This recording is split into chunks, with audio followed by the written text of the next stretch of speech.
Detailing.com, doing work. Today we're going to teach you about headlight restoration. I'm going to be working with my 3M headlight system. It consists of a DA sander and a DA polishing tool, a few steps of sanding. So you're going to be going, you can go down all the way to 320, really depends on the condition of the light. Today I'm going to try to start at 800.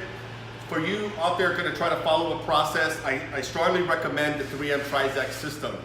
It goes down all the way to the 320 grit, which would be here, if I was here. So 320, 500, 800. Those three steps will be used dry. So that's going to be used to remove all of the old plastic on the face of the light. Once we get to 1000 grit, the 1000 grit is used wet. So we're going to have two final sanding steps. It's going to be 1000 grit wet, 3000 grit wet as well.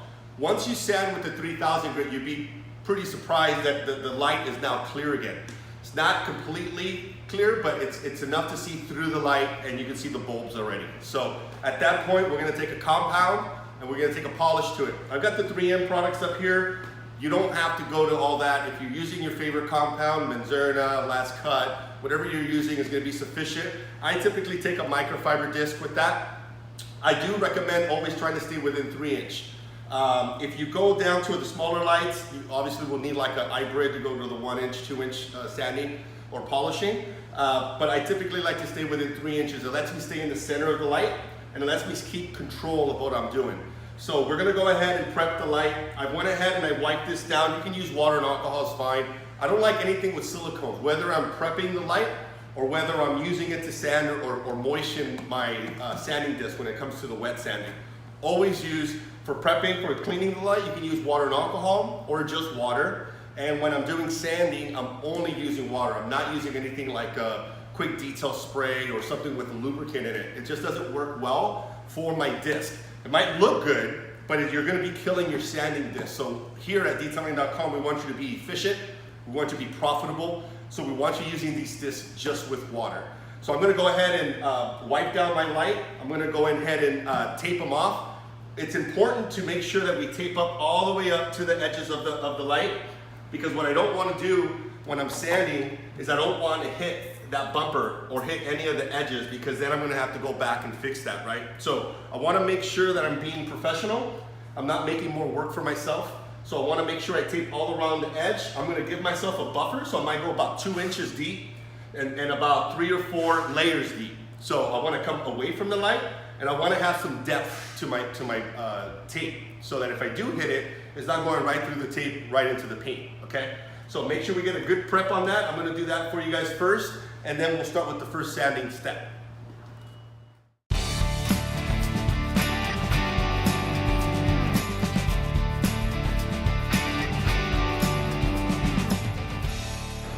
All right guys, so I went ahead and I wiped down. I got a nice clean surface on my light. I went ahead and taped around. I got nice tight edges, and I'm about 4 layers deep. So if I were to cut through this, I'm not gonna see paint. I've got a nice thick layer of tape there to protect myself. I've got a nice border. I've given myself a buffer. So when I'm standing here, if I were to fall off or something, daydream, not be paying attention, I'm still gonna be protecting my bumper. I am wet sanding, so at the end of the day, worst case scenario, I'll have to buff it out. If I hit it with the edge, then I'm kind of in a bad spot. So I do wanna be protecting my bumper from any of the edges while I'm sanding. What I'm gonna do now is I'm gonna put my first step in sanding. I'm gonna hit this with a 800 grit. The purpose of starting with 800 is rule of thumb with sanding, right? If I start at 320, I gotta clean up to 320, so that means I gotta go to 5.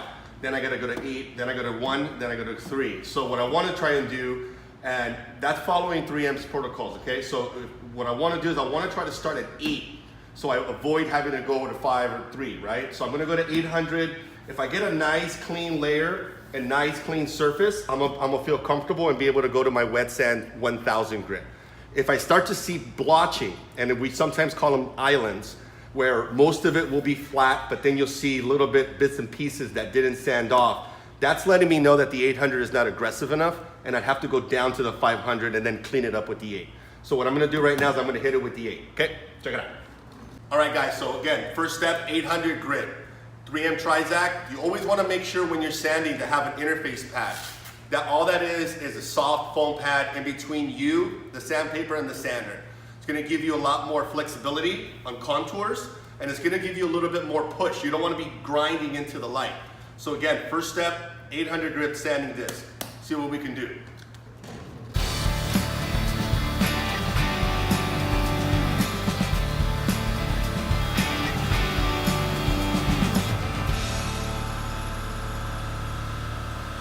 Guys, so that's 800. I'm pretty happy with it. I'm not going to worry about these sharp edges, okay? If you start getting into that, you're going to find some trouble.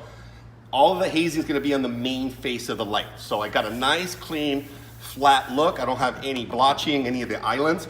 So that's telling me right now that 800 is doing the job. So I'll be able to do the exact same thing to the other light and grab the results that I'm looking for. I'm going to go ahead and finalize this 800. It looks nice and clean to me. I like it. So I'm going to go ahead and go to my 1000 grit wet sand. Want to make sure I miss the light first, and then I want to splash my actual sanding disc, okay? Doesn't take much water. I don't want you to think that if you see a bunch of residue that we're doing our job and we feel like we're polishing better. If you see a lot of white residue coming off, it's actually your sanding disc breaking down. So what we want is a light mist of water. We don't want too much, not too wet, not too dry, just right in the center.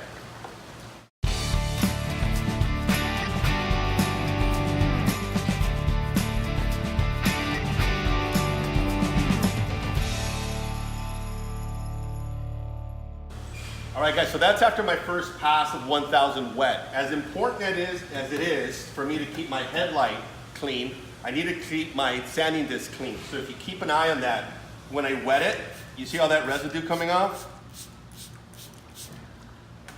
That's all that old sanding disc. Some of it is from the sanding disc itself, some of it is the old plastic, but I want to keep that pad nice and clean so I'm not adding any pigtails or messing up the light with my own sanding disc. So I keep a nice clean surface on my disc, nice clean surface on my light, and I'm going to give it one final pass with my 1000 before going to my 3000 wet. Check it out.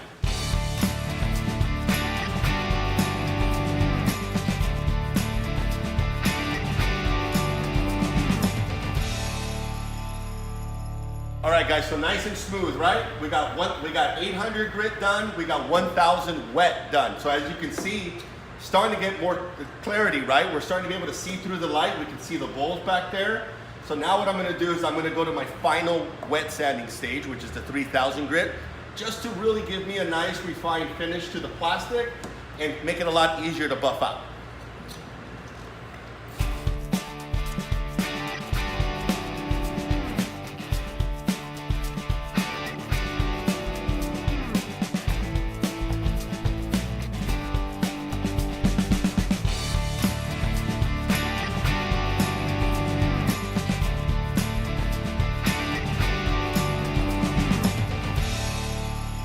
All right, guys, so it's really important to remember one thing. Whenever it is that I'm going to be sanding my headlights or sanding paint, whatever, I want to make sure I'm using a 5/16, 3/16 if you have to, but 5/16 throw DA. That's what I was using before for my sanding, so to be a 5/16 DA sanding, so I get that oscillation, right? That's the way sanding discs like to function. Now, I'm going to switch to a high torque polishing tool. That's going to give me essentially like a rotary style feel. It's going to give me the torque that I need to polish this out. You can get it done with the Rupus Mini because it's got the torque. You can get it done with a lot of 3-inch DAs as well if you like, but just make sure that you try to get the torque that you need so it's easier to polish out. So what I'm going to do now, I'm done with my 3000 grit wet sanding. As you can see, I think it's pretty clear from where we started to where we are now. All of the old plastic, all of the hazing, all of the oxidation is off the light. I'm going to go ahead and compound it and polish it out. Again, microfiber, you can use any of your favorite compounds to do this step. So let's see what we can do.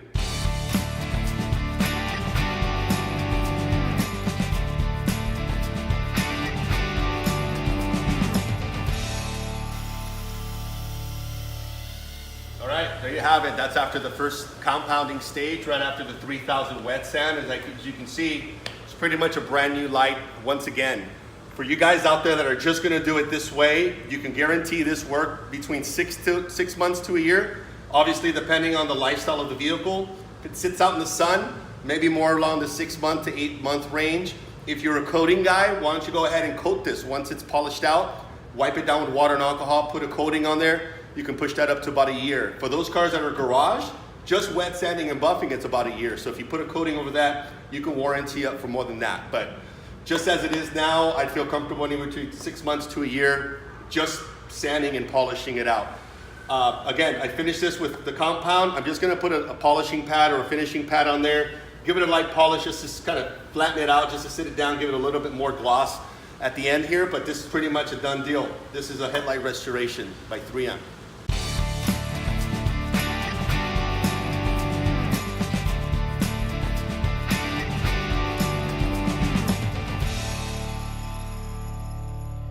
Guys, just that easy again.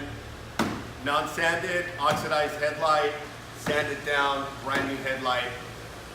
Benefits of that, obviously we don't have to remove the light, we don't have to buy a new light, we don't have to remove the light, you just keep it onto the vehicle, tape yourself off, give yourself a border.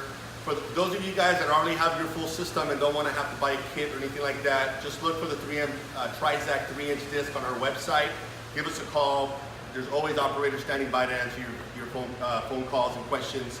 For those of you guys that want to make it easy, this kit does come in a 3M Headlight Restoration bag. Everything's in there. You got the sanding pneumatic pistol grip, the polishing pistol grip, all the buffing pads, polishing pads, compound, polish, all the sanding disc you need. It's a great deal. It's on our website. You can't miss it. 3M Headlight Restoration Kit. Once again, thank you so much for tuning in. Stay connected with Detailing.com through our Instagram, social media channels. Detailing.com going to help you achieve success.